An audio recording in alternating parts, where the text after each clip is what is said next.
what's up? This is Coach Stokes, Stokes House Boxing Academy. You got to stay ready so you ain't worry about getting ready. We're live. What's up, everybody? This is Coach Stokes, live with the brothers. Hey, we got a very, very great show today, man. I got cats that I've been knowing for years. Some cats I haven't even met, but it seemed like I've known for years, man. So I just want to go ahead and introduce each and everybody to you. The gentleman down in my bottom right-hand corner, I was introduced to him by a very good brother of mine from the United States Marine Corps boxing team, Mr. Teddy Randolph. And he hooked me, he linked me with this brother. And he has one of the best pieces of equipment when it comes to boxing on the market. O.ver, I'm gonna have to link you with my man that I'm talking about right now. But this kept me in since day one, man. My big brother, nobody other than Mr. Ron Manley out of Columbus, Ohio. What's up, Ron? Hey, what's going on, brother? I appreciate it, little bro, and I definitely appreciate the intro, which is the accolades was humbling, and thank you again. No problem, man. I appreciate you, man. This other cat, man, I've been knowing him since she gonna tell it different, but ever since my sister was knocking down his door and asking him to go to his prom. You dig what I'm saying? Yeah. This is my brother-in-law, Nardo Williams. What's up, baby? What's going on? What's going on, fellas? How y'all doing, man? And that's the truth. Nothing but the truth, all the truth. So help you God. That's the truth.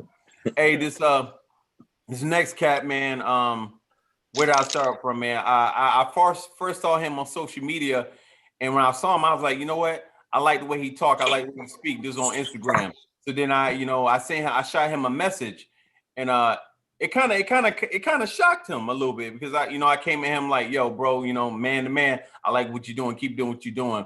But ever since then, man, yo, we've been like tight, connected to hips, like Siamese twins, man. My little brother, Mr. Randy Chew Radio, Washington, D.C. What's up, Chew? What's good, everybody? Good to be on the panel tonight. Good to go. Next brother that I'm about to introduce to you, ladies and gentlemen, he and I fought in amateurs together. I'm going to tell you this right now. His squad, his crew, didn't nobody like Northern Michigan University Bad Boys. Because you know why? They was just that damn good.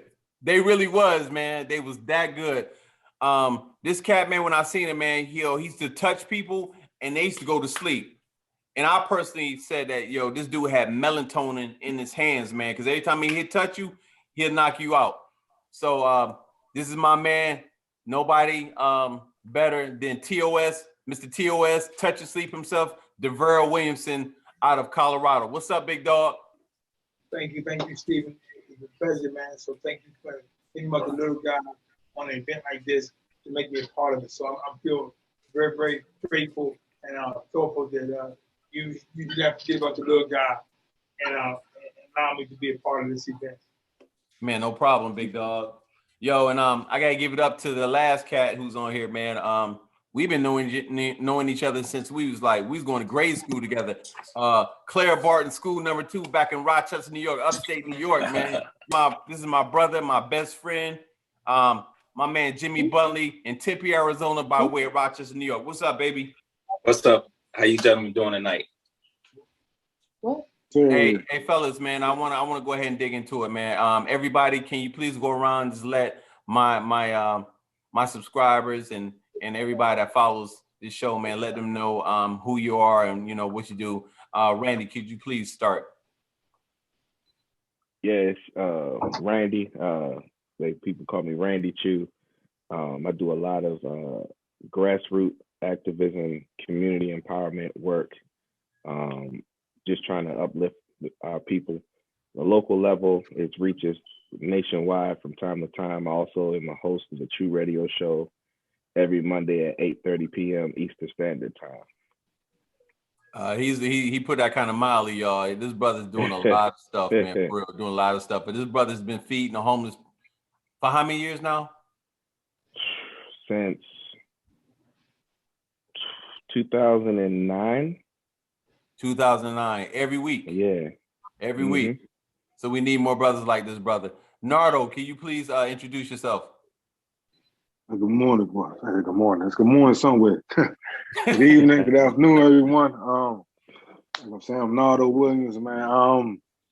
I do a lot of things, man. I'm a jack of all trades, but currently I'm motivational speaking for the youth in my community. Doing outreach for the community.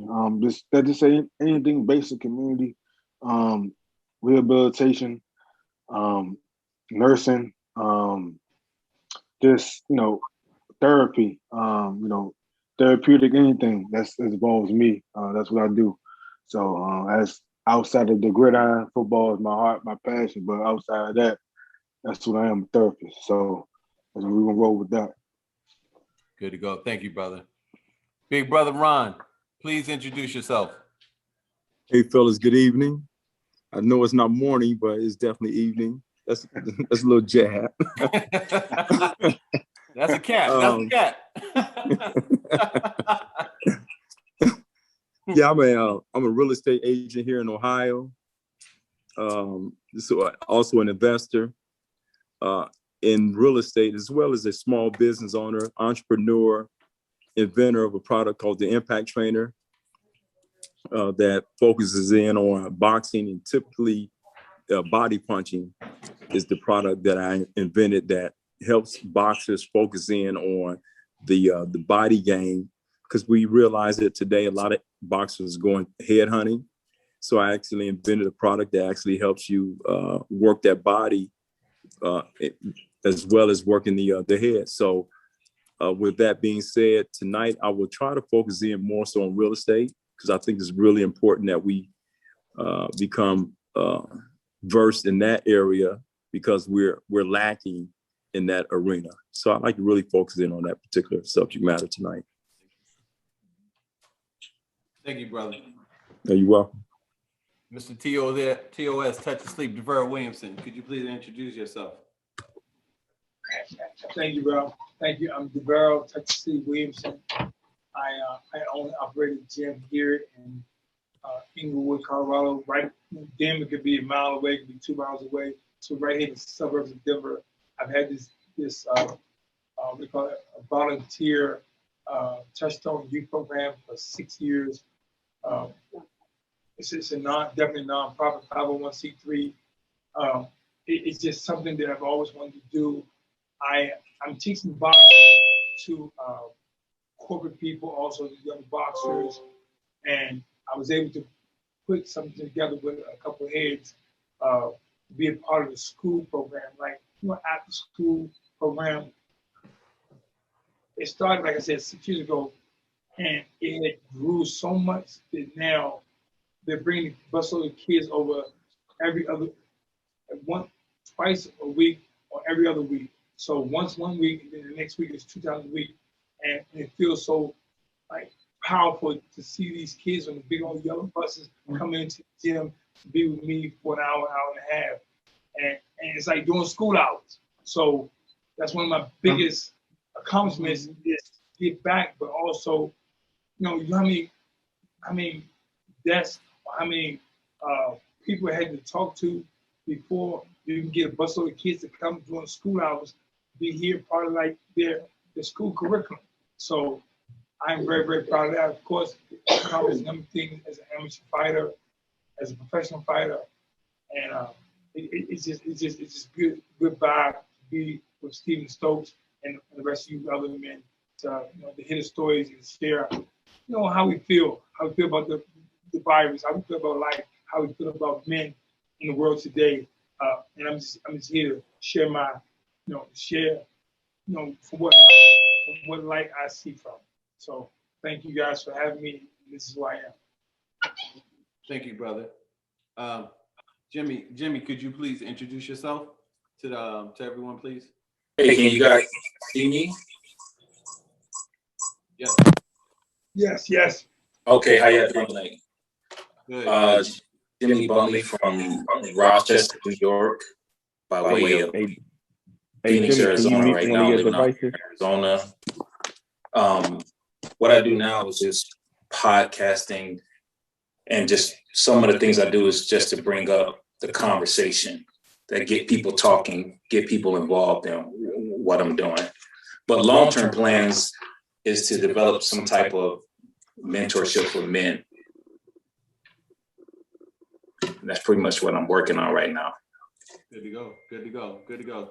Thank you, each and every one of you kings, for joining me tonight.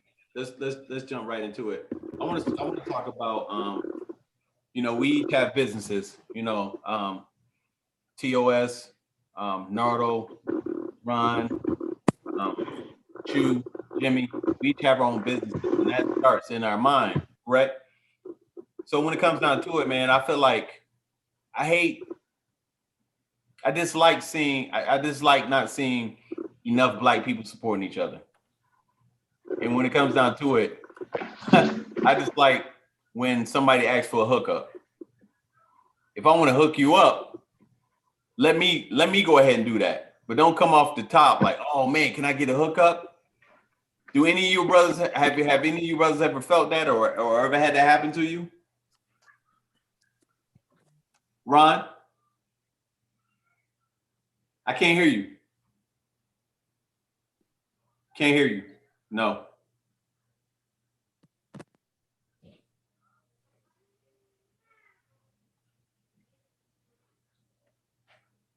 You there, Ron? Yep, now I can hear you. Yeah, sorry about that. That's all I had right. a little technical difficulties. That's okay, brother. What'd you say? What you say again? I'm sorry. I was saying when you know, we each have businesses and everything that we do, you know, we put our blood, sweat, and tears into. But when you know, for a fact, you know, when it comes to our race, you know, not everyone, but not even the majority, but when people come out and say, hey, Ron, man, I like that piece of equipment you got, the technical trainer. I saw Coach Javera Williamson using it with one of his pros. Man, you got a hookup? Can you hook me up for that or hook me up? How do you take that? Because a lot of times, you know, like you know what I'm saying? We put so much time and effort into this, but then when somebody asks for a hookup, it's like, wow, really? So can you talk about that? Yeah, absolutely. We as a community, we definitely have an issue when it comes down to that. And absolutely, we're supposed to be able to give back. You know, it's called reciprocation, but it has to be a back and forth, almost traditionally what we used to do when it comes down to barter and trade. But we shouldn't expect one another to give something without getting something in return. That's what the barter and trade was prior to the Europeans' coin base. It was always giving to get. And that's the universal creed and universal concept. However, we've developed this concept and this particular ideology that I'm supposed to give it to you and there's nothing in return. And that's what has happened. So when they use the quote unquote hookup, they're looking to receive something without giving something. And that doesn't work for our community because none of the other communities globally works up under that particular principality but us. So yes, I think with any small business owner, they run into that issue when it comes down to us as a people, is always looking for someone to give them something. So we have to start being better custodians of helping build one another when it comes down to small businesses. So stop looking for the hookup and start looking to help your brother or your sister out and actually paying for the service or the product. Mr. Williamson, I know you do a lot of charity work, but do you ever run across that when you get somebody that's like, hey, Javera Williamson, I would like for you to train me. You know, a lot of times, a lot of these fighters don't have money. A lot of them are poor, man. So how do you cross that bridge? Steve, I'd like to say one other thing. Yes, sir. I haven't seen you in about a month and a half. You're looking good. Oh, brother, thank you, man. Thanks, man. Hey, like I was telling him, Jimmy, look at me, man. The first time I ever tried to grow a beard, man, the wife wouldn't grow it out. So you know her, man. Whatever she wants, I'm going to go ahead and do. So I'm doing it for her. Yeah. Thank you. Hey, DeVrell, but what do you do when you get paid? And I know you get a lot of people that come to you like, you know, they want you to train them. You know, they may want you to do some pro bono type of stuff. What do you do? You know, it's funny because the guy just left the gym kind of with that similar mentality. I don't mind, as the young man said before, I just got them talking, is that I don't mind giving something, getting something in return. I do believe in the barter system. You know, say, hey, you want to be trained. You want weight loss. You want to fight. Now, what can you give me Are you a painter? Are you do you wash cars? Do you do floors? Do you do carpet? What do you do in your regular job that you can subsidize this this I don't know, this fee, what's good for the both of us. I'm always in a relationship what's good for the both of us. Even with my kids, I mean, like I want to know what's good for the both of us. Not just I'm dad, so I'm going to give you. What are you gonna do for dad? Meaning that it's trash. Right. Is this what we got? I want a good relationship. I want a good relationship that's good for the both of us, and that's what blacks, with whites, with whoever is in front of me. But it's important that you do get that, and you kind of put it in check right away. I'm having some renovations in my gym as we speak. We're getting new turf, and we're painting the floors, and we're doing some sort of grid so that one side of the ring is, one side of the gym is gray area. We probably have a band and dance floor. And the other side, underneath the heavy bags, is red. To kind of give you some more energy. And this guy said, well, the monthly fee is kind of killing me. I'm like, I'm not going to the strip club. I'm not out, drinking or smoking. I'm not at a casino. I'm here. The money is going back into the business. So you want to be here, then this kind of where it goes. And it was just really nice for him to see that how the gym is having renovation as we speak, and still why he's asking for hookup. He's asking for a prorated fee but he won't be spending time. My time is my money. My time is my energy. So regardless of who you are, it has a fee that correlated with that time and that expertise. Mm-hmm. So I'm sorry. It's true that sometimes, not all the time, but sometimes it happens with people who look like us. Anybody else want to chime in? Mr. Bunley, Nardo, Mr. Chu? I think that in our community, we have a sense of that somebody owes you something. You go in any other community, the Jewish people work together, the white people work together, the Spanish people work together. But when it comes to us, I should be getting a deal, a hookup, a lookout. And that's part of the problem. Right. You're absolutely right. Because you go into any other culture, like for example, you mentioned the Jews. Randy, you know about this, but they have their own police department. There ain't no way you're gonna run up in New York City in Jewtown and dare to arrest or harm somebody. They gonna knock that shit down. Same thing with the Native Americans. The Koreans, the Chinese. Out here in San Francisco, you run up down in Chinatown, they're not having it. Mr. Chu. Yeah, in regards to protecting ourselves, as far as the last comment, we actually used to have that. We just started to point it at each other, and I feel like slowly but surely we'll get back to the real reasons why the Bloods and the Crips and every other gang in Black America was started. The foundation was to protect our communities, not just from police, but from the men and women in the community that was messing stuff up. But as far as the business, man, so I do audio video. I have an audio video company called Kingdom Live Productions. We do events, indoor, outdoor, virtual, whatever. And it's amazing how many people that'll be like, oh yeah, well, the price is a little too high. This is really what the budget is. And I'm like, and what bothers me about it is, my first question is, what is your budget? And they say, oh no, just tell me your price. And when I tell them the price with the itemized breakdown, then they hit me with well, that doesn't fit the budget, and and I'm just like, let's see, if I was a different complexion, right, this wouldn't even be a question. That's right. And I believe in moving in excellence, so I'm not gonna give people crappy service. You pay for what you want. So right. Yeah. Right. Me and Big Brother Ron was talking about that, because he's gonna he's in real estate. He's gonna talk to you about you know, real estate for Black people, you know, things that we should know more of, especially when you're buying your first house or buying multiple houses. But Ron, what did you say? There's a lack of Black people getting Black real estate agents. You said down in Atlanta, they killing the game, but that's the only one of the only places, correct? Yeah, Atlanta's definitely doing very well when it comes down to, I would say, Black on Black real estate versus Black on Black crime. Black on Black real estate, they're killing the game down there, absolutely. When we look at the statistics, you know, nationally, we lag behind from every category when it comes down to every race.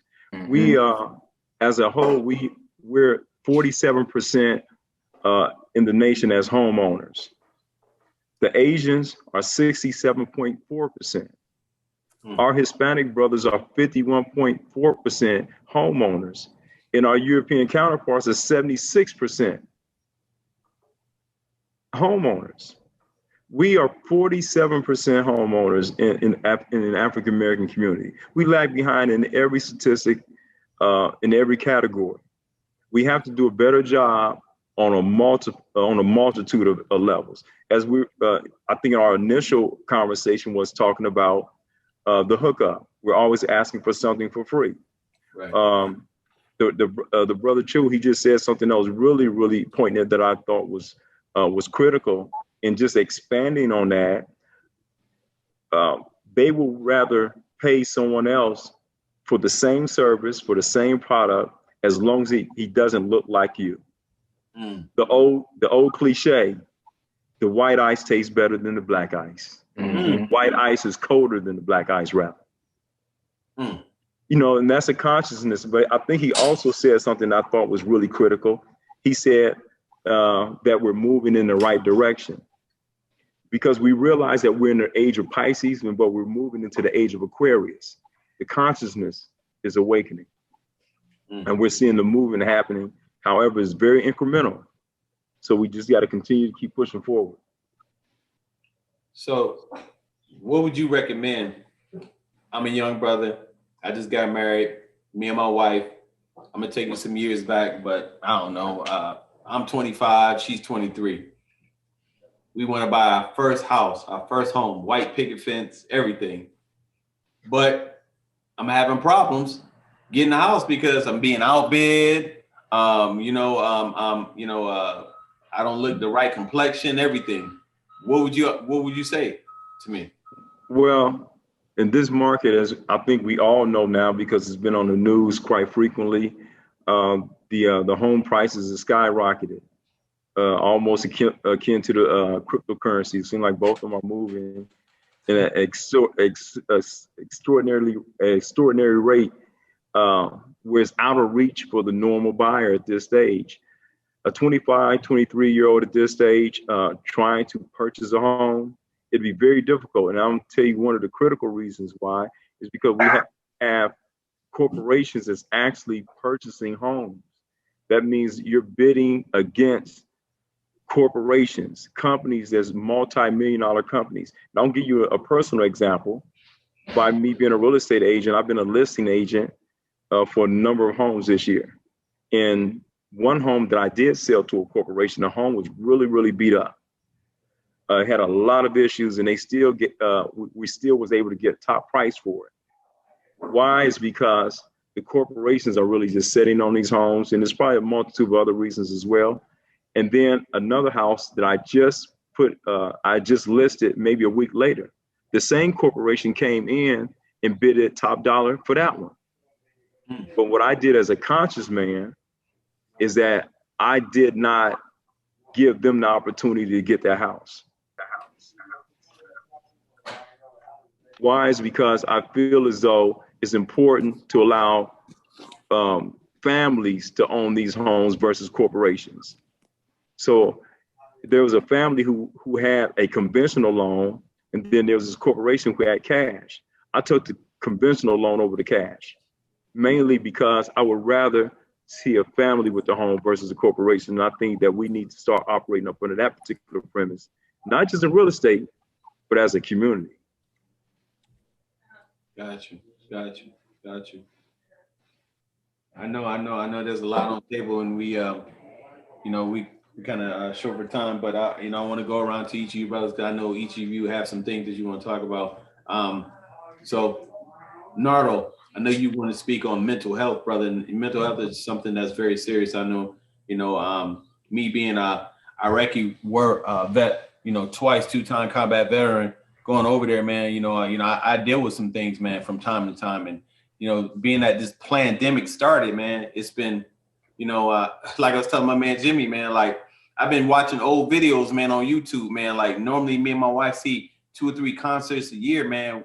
I haven't been able to do that, man. So I know how I'm able to deal with it, but some people can't. So, brother, would you please talk about more about the mental health aspect, please?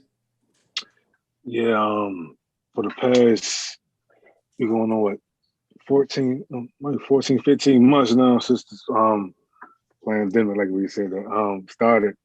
Man, I've come across a multitude amount of families that have been broken up, displaced, and this, been, like I said, separated due to being included one another so long, but so much. A lot of people work from working corporations that have remote work, and now they're forced to be together in the same household for more than 8 hours a day, on a continuous basis. And I've come across families, like I said, have been displaced and broken up due to the husband or the boyfriend or the wife or the girlfriend has lost work, and now they aren't able to pay bills, and they're forced to do other things outside the social norm, the normality of going to work, struggling to, going to work, get honest pay. They're doing things that, this to pass by and to get by. And, I don't got against those things, but you and everyone knows some of the things that you gotta do to survive out here. But what I've come across is me being a mentor in a physician. I'm dealing with individuals who are just trying to find a way to stay above ground. Not even with money wise, not monetary, but just mentally. A lot of people going across the edge, man. A lot of people are suicidal at this moment, and a lot of people, just don't know what to do. And just taking the situation we're dealing with on an everyday basis, even with just wearing a mask, people are just psychologically just torn away of how at one moment, this time 2 years ago, we're out preparing for summertime, preparing for trips, and now people are preparing for vaccinations and shots, and it just a complete 180 of the social norm. So when I'm dealing with individuals who are just trying to find a way in this new realm we're in, even though the world still right now is trying to open back up, it's still not the same of 2019. Things are just have been flipped, and nobody ever thought we'd be in this position right now. So when I'm dealing with individuals who are just trying to get a focus, some type of mental strength to just wake up in the morning and just process what's going on at this moment, not even looking ahead, but at this moment, because like I said, I had dealt with individuals who God rest their souls, who just perished and decided to take their lives, and because they just couldn't do it, and me just speaking with them wasn't enough. It's crazy that people who are not well off but in a good financial state don't understand that these checks that were coming in really meant a lot to some homes. You know what I'm saying? Some households really need that 1,400. Some people really need that 600. Some people really need that 1,200. You know what I'm saying? And you don't think about it until you're in the position. Whereas you live paycheck to paycheck, and everything just stopped. And now you're like, what I want to do next? You might have younger kids, might have older kids, you might have a spouse, and as a man, you looking left to right, like what I'm going to do next, And I seen a lot of people make a mockery of, food stamps, a mockery of assistance, but people really need that out here, and when it's been stripping away and taken away, and they don't know what the next meal coming from. It get hungry in the streets. You know what I'm saying? And people, they go out there and take that. And I've been dealing with younger dudes that, you know, as grimy and gritty, you know, and they out here and hungry. And I've been trying to preach to these dudes, man. You know, it's a way out of no way. It's another way, but you can't cure them all. You can't help them all. All you do is try to give them some type of guidance.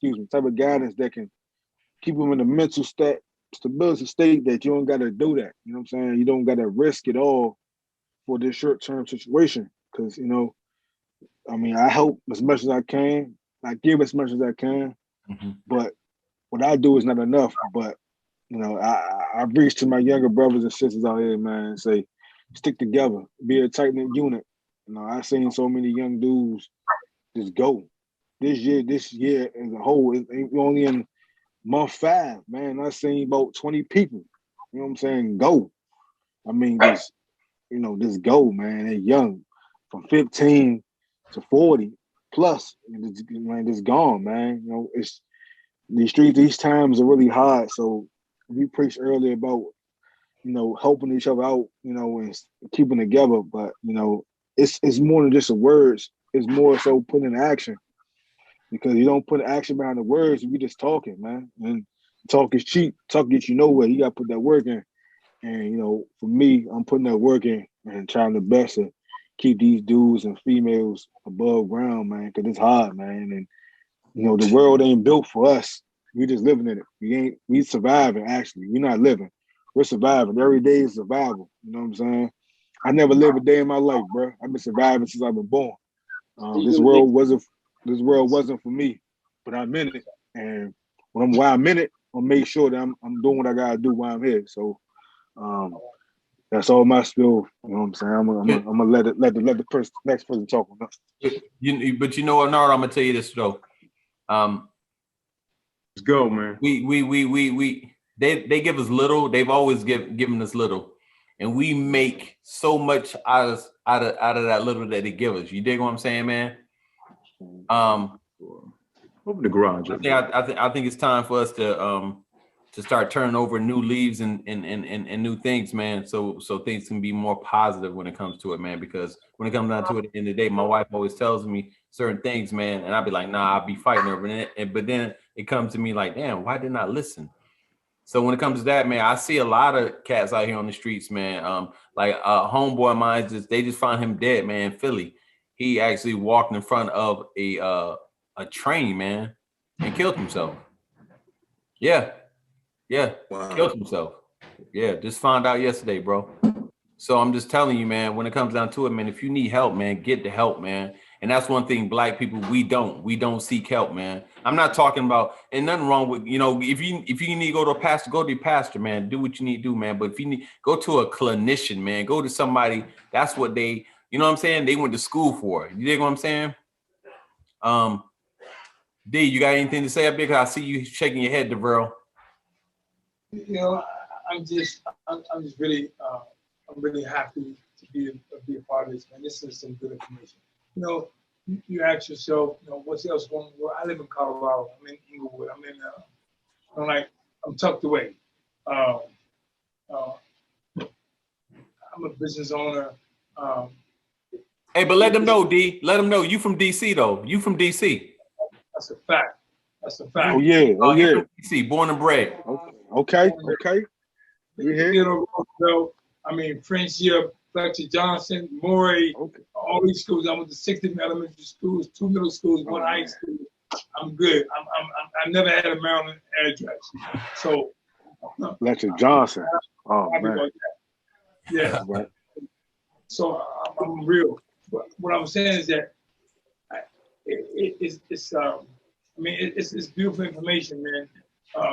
Just trying to figure out how we're gonna like interact and survive in this wilderness. You know what I mean? I applaud everybody who's on this panel for doing your things. You know, like we hit a pandemic, right?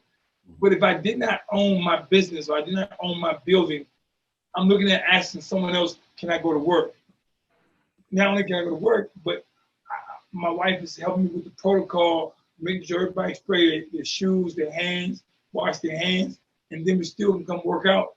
And my clients really appreciated that because it's a mental a part of it that I didn't really know. I thought people really enjoy working out, but the stress they're dealing with at work and their business, their lives, this boxing, this constructive workout has been so instrumental in saving those lives or saving those situations that you just mentioned.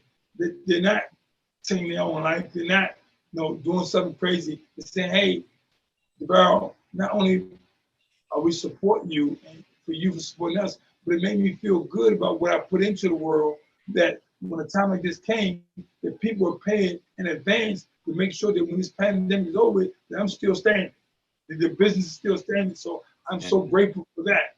I mean, but if you treat people right from the beginning, then those things kind of came about, and you feel good about what you've done all along. So I guess I'm certainly grateful for that. I'm certainly grateful that boxing gyms, yoga studios, different things have went away, and businesses that went away, they're never gonna come back.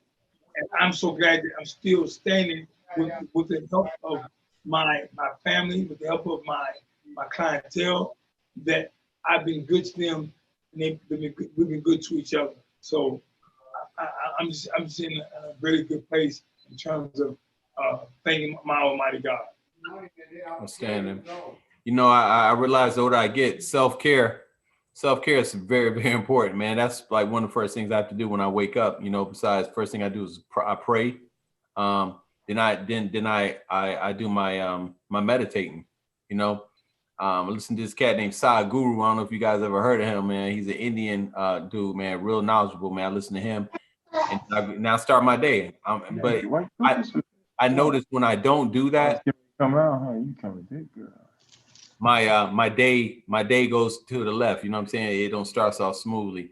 So self-care is something that is very, very important. I would tell anybody, I don't care if it's listening to music, praying, whatever it is, man. If you got to get up and walk with your wife or walk with your dog, you have to do these things, man, because this atmosphere that's going on, man, is not positive.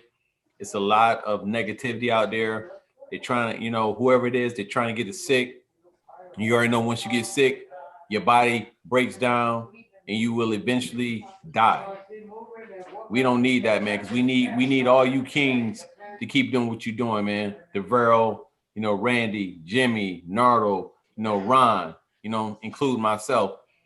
But Randy, I want to know, man, what is your self-care like? Because I know you got a lot of things going on, man, and you can't fall victim to getting sick. Serious. Yeah, it's not just the community work and the religious work, and I'm also a husband and I got 5 children. My oldest is 11. Wow. My youngest is 2, all by my wife. And I can't afford a day to slow down and get sick or even have a mental breakdown. And there was something powerful that Brother Nardo and even the other brother was speaking on about having that mental fortitude. I got that mental fortitude by realizing that I can't do this life by myself. I need a therapist, and I need brothers and sisters that I can go to or talk to or hold me to a certain, or check up on me. And Coach Stokes is one of those people that call me, hey, I'm just checking up on you. I'm good, man, but we need that. There are moments where the world doesn't allow us as Black men to have a moment of detox. And that pressure has reached a peak in this generation to where Black men are now, for years now, they've been telling us to express ourselves, express yourself, express yourself. Now that we are expressing ourselves, there's nothing coming back to us in return to fix that expression. And so we're getting frustrated. And so we're starting to shut down again. And like Nardo and the other brother was saying, that's where that therapist, or as Coach said, talk to your pastor or whatever, talk to the therapist. But or whatever your religious leader. I don't want to throw shade, but just talk to whoever, because at the end of the day, man, life is short. I lost my brother to suicide. I was 12, turning 13 years old. We walked in, and his brains was on the floor. And so me, my mom, and my father walked in. We saw that, and I had a best friend that committed suicide right after high school. 2007, he committed suicide. We were supposed to graduate in 05. I got kicked out. He graduated in 05, but he killed himself in 07. So it's real. The pressure of life is real. The pressure of being a Black man in this society is real. And we can't afford to sugarcoat how we feel or sugarcoat what we go through when we're talking amongst each other. This should be our safety net, our zone, our place of safety and peace. At the same time, it's the wolves that look like us that makes it difficult for us to have a line of success where we need it. And it's our responsibility to try to sift those wolves out, or even those that we see going down that path, to try to guide them into a different light or a different pathway of living. So that's just my 2 cents on it, man. I get tired. I have my days where I'm like, everyone leave me the hell alone. I just want to go home. Look, you know, I started listening to like different genres of just like music, just the music itself, not people singing or voices on it, just instrumentals. And I started doing laundry, folding the clothes and stuff and that. And I'll talk to the God that I serve, and I'll just detox that way. Sometimes when I can't detox with other people. So find whatever helps you, man. Don't turn to the alcohol or anything else, because you know that's going to add to what you're going through. And then as a former fighter, you know, my first resort is always these. You know, I still got that itch where I just want to punch something. So I started going back to the gym. I started working back out just to get that off of me, because we do still, no matter how long you've been out the ring, when you're a real fighter, you still got that go mode, and sometimes that's not beneficial. So yeah, I don't want to hold up the line too much, but yeah, that's Ron, big bro Ron, how do you come down, or how have you been coming down? Say that again, brother. How have you been coming down, escalating, you know, with in this atmosphere, everything that's going on, you know? Well, I definitely live up under the universal creed. So it's always, I would say, you know, using the term is copacetic. I would use the term copacetic. Yeah. You know, have old that 90s school. term. Yeah, facts. Yeah, I haven't had any no downs or highs. It's always smooth sailing cross board. You know, understanding the dynamics that, you know, life presents what it presents. Also living up under the creed in the universal creed that we're spiritual beings having a human experience. And understanding those, or overstanding those dynamics, is knowing that the good comes right along, the bad comes right along with the good. Yeah. And you have to be prepared, mentally prepared for all those things that comes with it. So living up under the doctrine or the concept or the creed that we're spiritual beings having a human experience, the experience has an array of things that comes at you, and you should embrace them all. Going back to it, as I reiterate, the good with the bad. Knowing that, accepting all those things that comes along with it. What my father used to always say, and I think everyone uses it today, is taking lemons and turning it into lemonade. We're the strongest, most dynamic people on the planet. We've come through multitudes of horrendous things. And what I've always tried to do is pull from the strength of my ancestors. So there aren't any bad days. And I also use a concept that whatever may happen in a day-to-day situation, if I can say to myself, is this really going to matter 5 years from now? If I can say that if it's not going to matter 5 years from now, let it go and I keep moving forward. Mm-hmm. Dig that. I can dig that. Yeah. Anybody else want to chime in? Jimmy, I know you had some things that you wanted to talk about, and I think it'd be very beneficial to talk about because everybody, maybe not my brother-in-law, he ran up on this, but I think everybody else has. Maybe not you, Randy, but go ahead, Jimmy. I don't know. This might be a whole nother show topic. We could start off, but then we can kick it back off next week. That's not a problem. I'm saying, you know what I'm saying? I think everybody else would be down for it.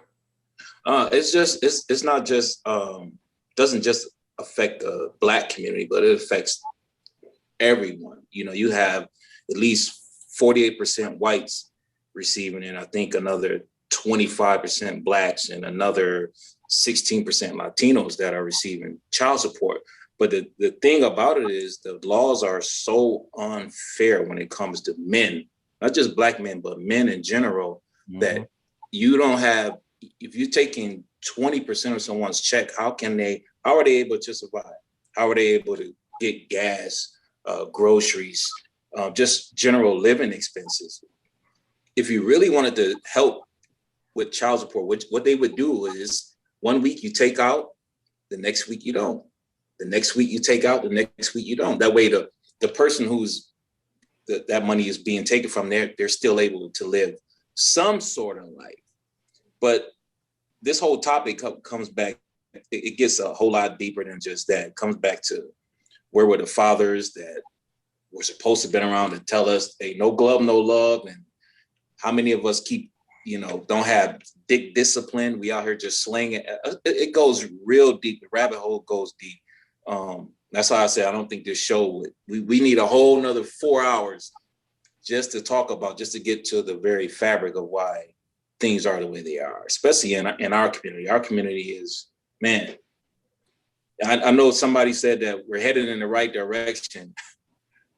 Please show me, because all I see is, and I ask myself, what is the difference between me going to college, going to the Army, living in the same impoverished neighborhood that my friends or cousin lived in, and they making choices where they're selling drugs, going to prison. And you know what the difference was? I had mentors, I had uncles, I had dudes on the corner saying, get your ass away from up here, go to school, go to the boxing gym. And I think, as you know, we fell off as far as not being mentors for this new generation of kids that's coming up now, that's fatherless, that's out here just buck wild, making all these babies in and out of jail. And I think mentorship would be, I think Nardo said that's what he's doing. I think that's super important. That we start mentoring, that we start grabbing them, say, hey, and you can't, and I think Brother Randy said, you can't sugarcoat with these kids. You can't come to them, oh, peace and love. No, you got to come to them like, listen here, motherfucker, listen, you need to get your shit together. This is what you need to be doing, because they understand that language. Yeah. And a lot of people don't like Kevin Samuels because he comes at you so harsh. You're like, oh, nobody talks to me like that. But that's how some people need to be talked to. Does everybody know who Kevin Samuels is in the room? DeVero, do you know who that nigga be blowing me off sometimes, though. What do you mean blow you off? Dude, I'm gonna say throwing me off. I mean, he throwing me off, man. Yeah, sometimes he comes with the correctness. Sometimes it comes with that bullshit. And I don't really. I gotta weed through it. The verbiage is there, but the message is like, it's more so. I get what Brother Jim was talking about. It's more so, it's tactful, but sometimes it can be attacking. And you ain't got to attack nobody to get your point across. You can tell them to them in a way they can receive it. but don't because some people ain't gonna receive it the way you would like it to, and that's on them. But in the same token, I think it's a way to distribute your message and the point that I could get to you, but not getting. I could get through you, but not beating you to get it through you. You ain't got to beat everybody. Everybody don't need to ass whoop. Some people need a toolage. Look, I got you, but here, it's how we gonna do it. Don't beat me to death. Bring me back to life and tell me how to live. Sometimes you don't need that. So you think the words that he uses are a little too harsh? At times, I think. Well, I don't say harsh. Yeah, I think it's more so. I think it's a little bit saucy in the sense that you know what you're doing, you know what you're trying to reach to. You might have a great message, but you add more flavor into the pot. You might have a good recipe, but you put too much salt, too much pepper, too much extra seasoning to it to make it more enticing for people to hear it, versus giving someone like I'm speaking from a therapist point of view. Like if I'm reaching you, I'm gonna reach you. I know my audience. My audience is if someone's reciprocating what I'm saying, I'm gonna speak to you. If you ain't reciprocating what I'm saying, I go a different route. But if you're hearing me and you're attacking me, I'm not going to attack you deeper. I'm not going to get to your skin because that's not me being a therapist. That's me being I'm joning on you now. At the point that I'm not giving you the counseling you need. Now I'm just trying to go on your ass. I'm not. That's not me. That's what I'm saying. With him, some people he give them the knowledge, and some people he doing it for a show. Which is, I mean, you doing it for you. What you're doing it for? It's a monetary business with him. I get it, but sometimes with him, it's like you putting too much paprika in this damn pot, bro. That's why you gotta. I maneuver a little bit with him, man. You know what, man? I think he's a breath of fresh air when it comes to black men, because I feel like me and my wife is discussing this. We talk a lot, man, and she was saying like you said, she don't like some of the things he says, but I said, you know what? I like a lot of things that he says because first and foremost, I think black men have forgotten their position when it comes to being an alpha male. You see so many betas walking around, man. And I see a lot of women where they rather have a beta on their side where it's like, nigga, you go do this, so I'm doing this, or I don't need you for this. When it's like, nah, I can do it. I'm gonna do this. And you can say to me that's gonna stop me from doing this. I like that. Yeah. I feel like a man needs to be a man. You can have your opinion, I can have my opinion, but I feel like that it's a long time coming, and I think, that's another show too, man. That's another show too. That's definitely another show. D, you got to watch this cat. I'm gonna send you a video link of Kevin Samuels, Big Bro Ronald. All I'm gonna say is a man should never ask a man what size he got. That's all I'm gonna say. But who did that? I didn't see that one. I don't know what you're talking about. That's all that's what I'm talking about, bro. You don't ask me what kind of size I got, bro. What I'm working with, bro. You don't. That's what I'm saying. It's a message, bro. I don't know nothing about that. Yeah, you know about that, Jimmy? Nah, I never heard of that one. So, what you got? Yeah, I have to definitely agree with you, LeBro, is that he has a lot of great issues. He brings a lot of points. There's certain things that I don't agree with him on. But for the most part, I really appreciate that he's speaking up for the alphas, because we understand that there's more betas than it is alphas, hands down. It's an old creed that states that God made a lot of males, but didn't make too many men. Ron, big bro, can you break it down for the brothers in here when you talking about on the slave ship what happened with the alphas and the betas? If they you probably already know about this, all y'all, but can you go ahead and go through that? Well, it was a movie that depicted it very well. It was called 12 Years a Slave, and I typically don't never watch slave movies, to be honest with you. It actually instills fear in the black mindset. However, in this particular movie, I did watch it, and there was 3 gentlemen. They were standing like in the middle of the ship, and I'm quite sure you gentlemen probably watched the movie. But if you missed this part, is really poignant, in my opinion. There's 3 gentlemen standing, 3 black men standing in the middle of the ship, And they said, it's more of us than it is them up top of the bow of the ship. He said, we can take over the ship. He said, look how many of us there is. The other gentleman looked and he said, I think you're not understanding the dynamics here. He said, those are slaves. He said, they are already slave-minded. So that means that they're going to go do what was told to them and nothing more and nothing less. He says, there's only 3 of us. He said, all of them, they'll do absolutely nothing. So Carter G. Woodson, in the book that he wrote, he said, you know, saying when a man is already enslaved mentally, he said, you don't have to tell him to go to the back of the room anymore. He'd go to the back of the room without being told. If there's not a door there for him, he'd cut the door out there for a specific purpose.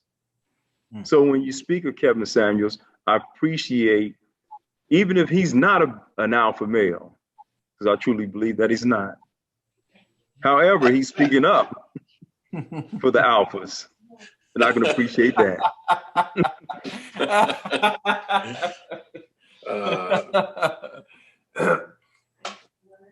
No, you're not. Yeah, no, I'm sorry. My wife in the background, she listened. My wife went like this when you said that you don't think he's one of. She said, I told you. Hey. Big Randy, speak on this, bro. What do you think about him, man? Because I know you reach out to him personally because you want to get on your show. Yeah, he has been trying to avoid coming on True Radio. I know some people around him. That's why. But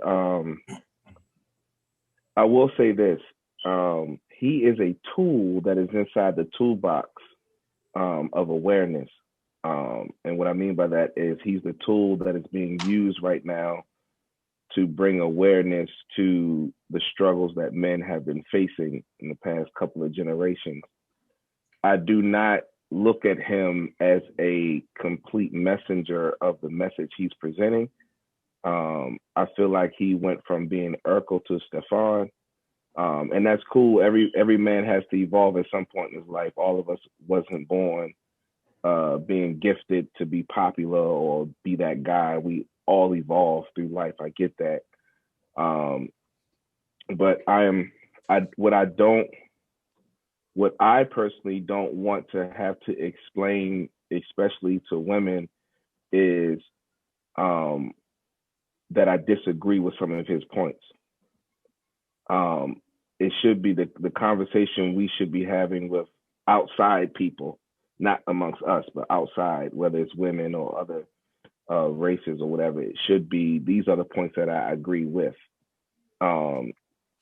Because really, he is just one tool in the toolbox that can push or elevate other tools that are inside the toolbox. We got a therapist on the line, a mentor on the line. We got boxing coaches. We got former fighters, and all that his message could push people towards us, and we can be the other tools to sharpen them up, because it takes a village to raise a person, to raise a child, even though he's not talking to children, but you get the analogy.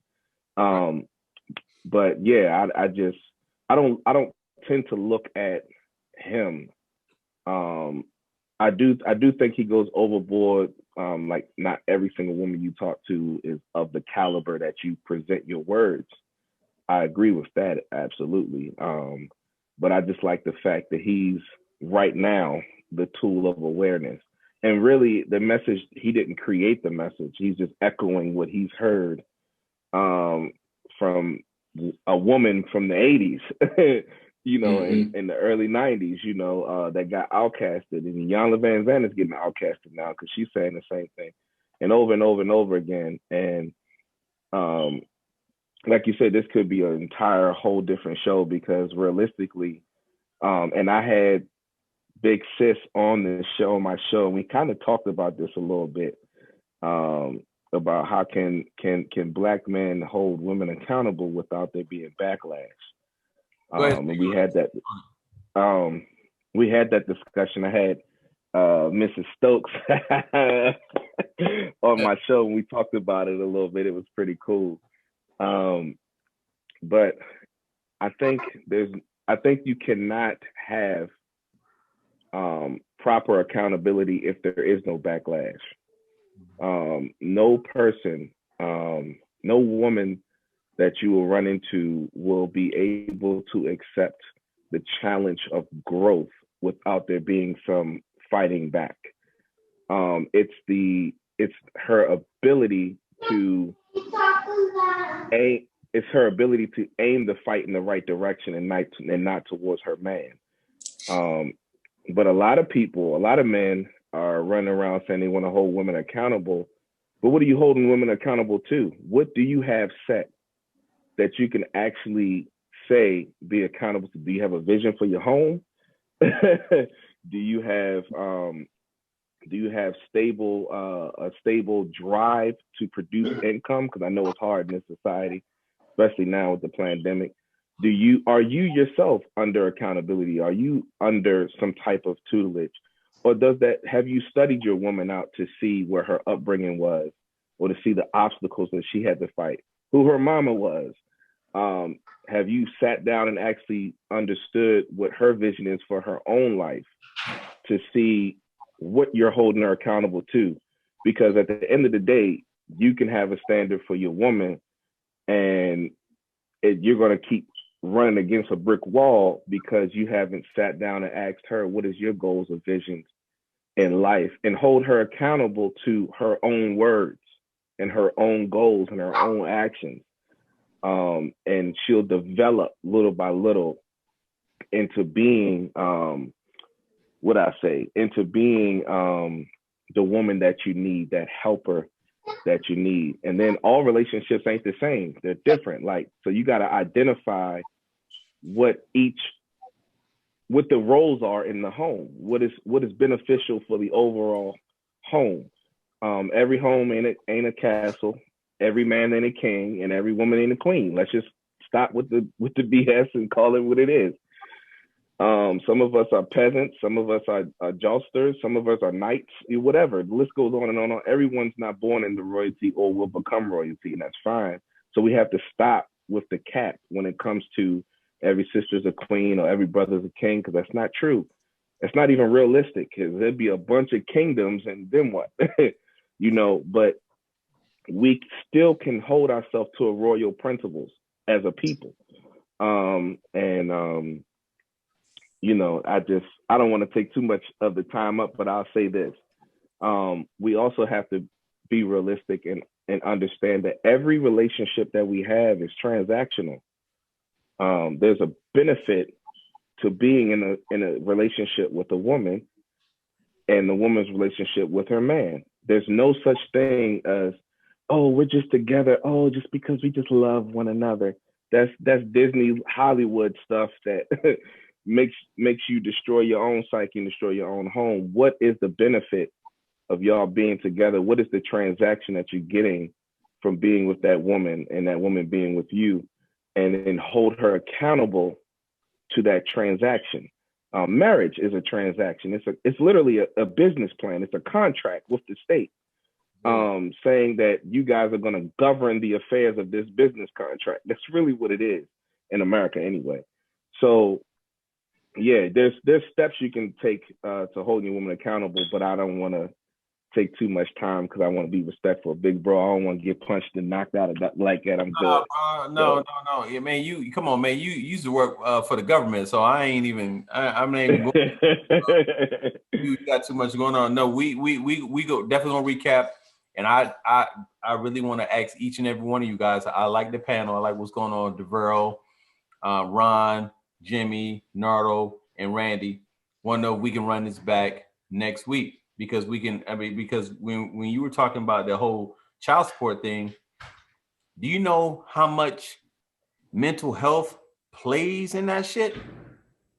I know brothers out here that's going batty, that's going crazy. You know what I'm saying? Like, not to tell y'all my business, but my first marriage, man, was hell, man. And after I got divorced, man, I'm getting all types of shit, man, in the mail saying like, you owe back pay. I'm like, hold up, man. in the divorce decree, you agreed that I was gonna pay you this, but then you mean tell me a year later I gotta pay this set odd amount of dollars, and then you lying to my family saying I'm putting hands on you, all types of shit. But this is what I'm saying. We need to talk about this, man, because this shit can't go on. You know what I'm saying? Because I'd be damned if my sons is gonna be going through this. I'm gonna get them game. You know what I'm saying? My nephew need to know about this, Nardo. You know what I'm saying? He need to have this game. You dig what I'm saying? So if y'all want to run back next week, let's do it, man. Yeah, let's do it. Hey, I'm about ready to pass that collection plate because Brother Randy preaching. It's more a relationship. Marriage is more. It's not that love shit, and that's where people get it so misconstrued about. It's just love. It's not. It's like you said. It's a contract between two people, and you supposed to come together and build, and that way you can build your community. I don't know, you could go to the gas and electric place, say we in love. We paying with love. We paying our mortgage with love. It's more than that. So you went deep with that one. I say that all the time, and I get looked at like I'm crazy. But what you're saying is factual. Right. Well, brothers, man, before we get off, man, I like to run it back. So I'm gonna get with each and all of y'all because I know you guys have busy schedules. Ron, definitely DeVero, you Randy, you Nardo, you know, and you Jimmy. But I'm gonna stay in contact with you guys. But please, before we leave, man, if you guys have any social media outlets that you guys would like to drop so people can follow you, get in contact with you, or any merch like the new Stokes House Boxing Academy shirts. Look at that. I like that. Let's get it. That's the new merch. Yeah. We stay ready so we ain't worried about getting ready. That's right, man. That's right. So we always stay ready. So, hey, I want to start with Big Bro at the bottom, Ron, man. Hey, your social media outlets, how they can get in contact with you. If you got any merch, hey, yo, definitely. Hey, I don't have it on me right now, but the tactical trainer, yo, this is one of the best pieces of equipment I've ever used, man. I just had shoulder surgery 7 weeks ago, had complete rotator cuff surgery. And when I say this thing is the truth, DeVero is the truth, man. Body work, body shots, it feels like a pillow. It's durable, it's good.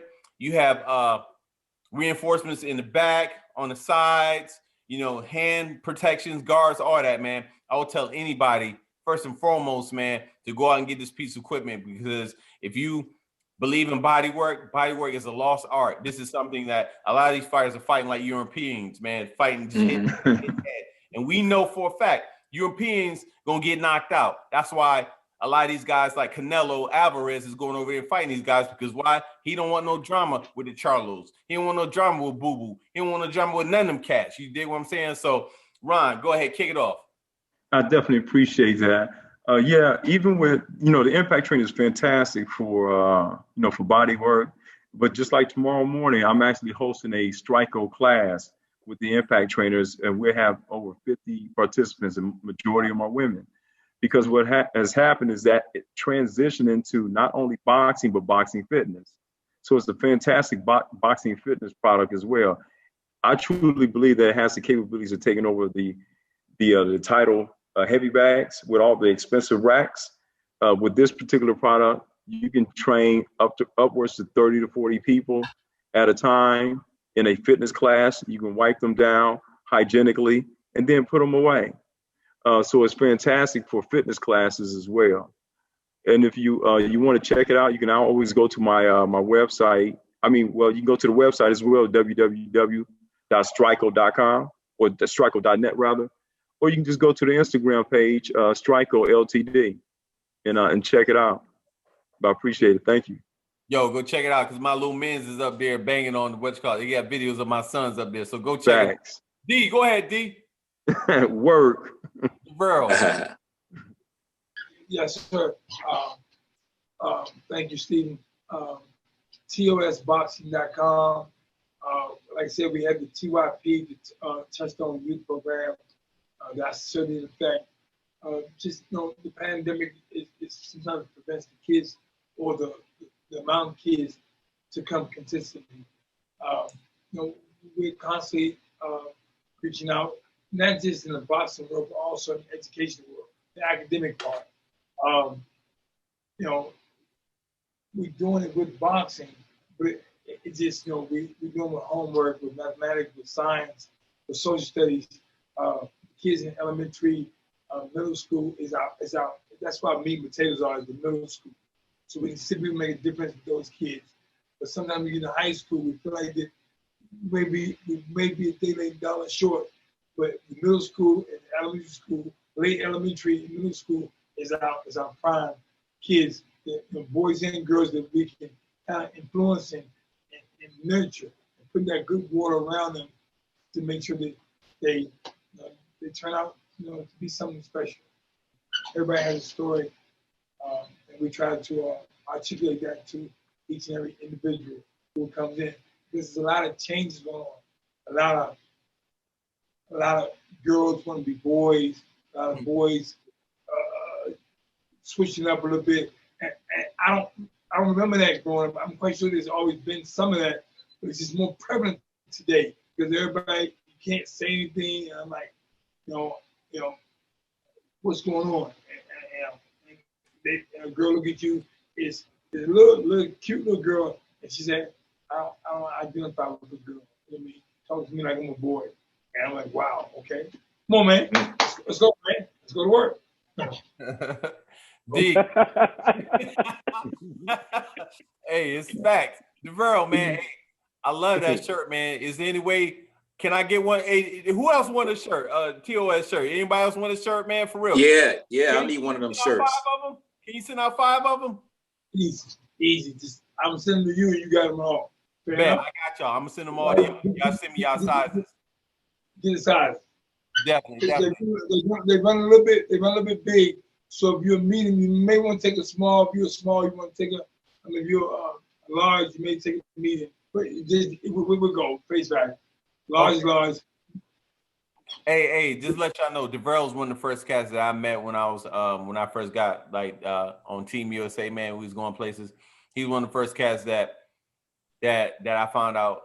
I was like, man, what you doing? He's like, man, I'm at NMU. I was like, oh, okay then. But a lot of them cats at NMU, Northern Michigan University, they was going there to box. They weren't for studies. DeVero was one of the first cats was like, yo, I'm about to graduate with my master's degree. Yeah, that's big. That's big. For real, bro. For real. I salute you for that, man. You know what I'm saying? Yeah, and you always, whenever we were on trips, man, overseas, when we went to the World Championships in '98 in Budapest, Hungary, it was like, that's all you talked about, man, was graduating with your master's degree. I salute you, man. You was one of the reasons why I wanted to go back to school, man, and why I did my studies. So I just want to tell you, man, like, thank you for being a positive influence on me. You dig what I'm saying, man? Thank you. Thank you for accepting.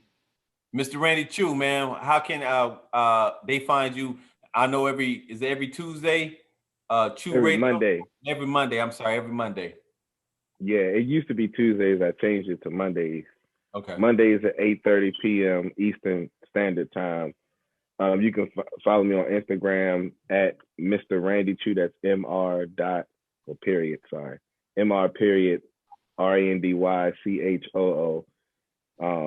Follow me on there, or follow me at Chu Radio, CHOO Radio on Instagram, or go to the website, www.churadio.net, and you'll see all the social media stuff. Become a member, subscribe to the website.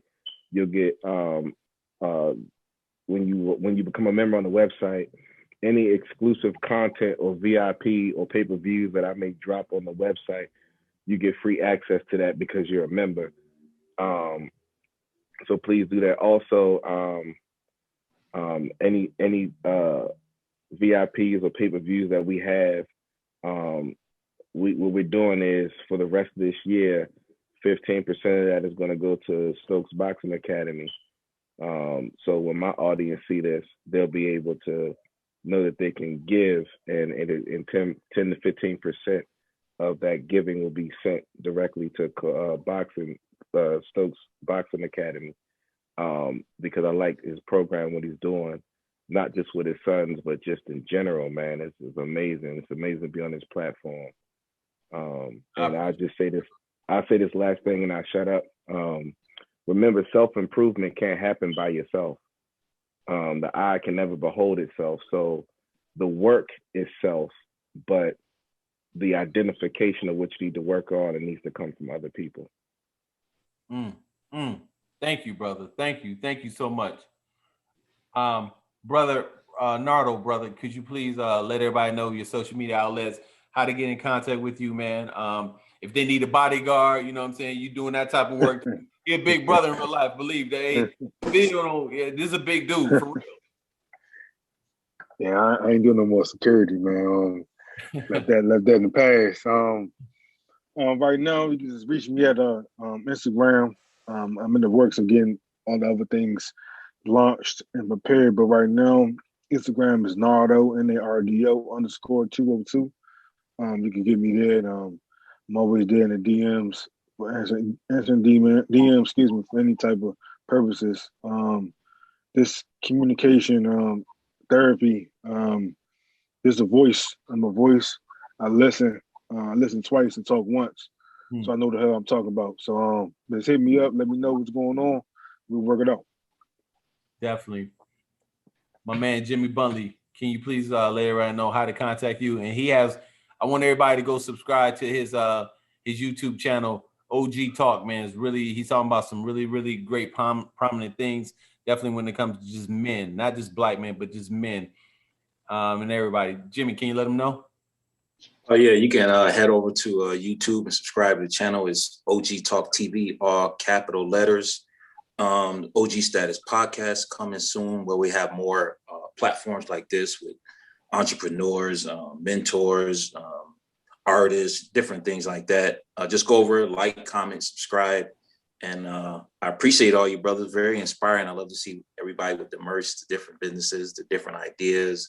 It's refreshing to be around alpha men. You hear me? Well, hey, I'm Coach Stokes, Steve Stokes. You can reach me on Instagram, Stokes_boxing, or my other one, Stokes Academy, or my YouTube, Stokes House Boxing Academy. And this was just a great time. This is very refreshing, delighting. I learned a lot. I love talking to you, Ron, because you always be, you know what I'm saying, you keep me on my toes. Randy, man, the things that you do, man, like I always say, like, you always the little brother that I always never had. I wish I had. You dig what I'm saying? But yet and still, man, you know what I'm saying, you bring a lot of knowledge, man. Nardo, man, you somebody that the day you told me that you wanted to marry my sister, man, it was like, I never wanted to hear that, you know, not from you, man, but from a cat where I'm like, nah, you're going to be a sucker. But when you told me that, I was like, man, like, this dude is legit. So I vouch for you. DeVero, man, you've always been a big brother to me, man, and always been the cat that, hey, I don't know if you remember this, but we was doing drills in Colorado Springs, man, with the medicine ball, boom, hitting each other. And Jeff Lacey had the ball, and he hit me on my side. 65-pounder. Jeff won a world title. He knocked me back. Now 47 time. He knocked me back. DeVero grabbed the ball and hit him, and Jeff flew across the entire the entire room. But when he did that, I was like, oh man. I was like, okay, he got my back. But I'm just saying, man, like, you didn't have to do that, man. I appreciate that. And I appreciate for how you always looked out for me. You dig what I'm saying? But I could have did that shit myself, man. I ain't need you to do that. You know that. No. But real talk, everybody, whether you know this or not, man, all you guys are gonna be sponsors of the show. So I'm just letting you know that right now. All y'all, I'm putting y'all names and stuff in your businesses, you know, up on this afterwards. So I'm just letting you know you just involuntary sponsors right now. So just let you know that. So, but this is Coach Stokes, Stokes House Boxing Academy, the late night with the brothers, man. Like I said before, I had surgery, so I'm gonna have to end with left hook. This is Coach Stokes and I'm out. We out, y'all. Peace. Peace. Hold on.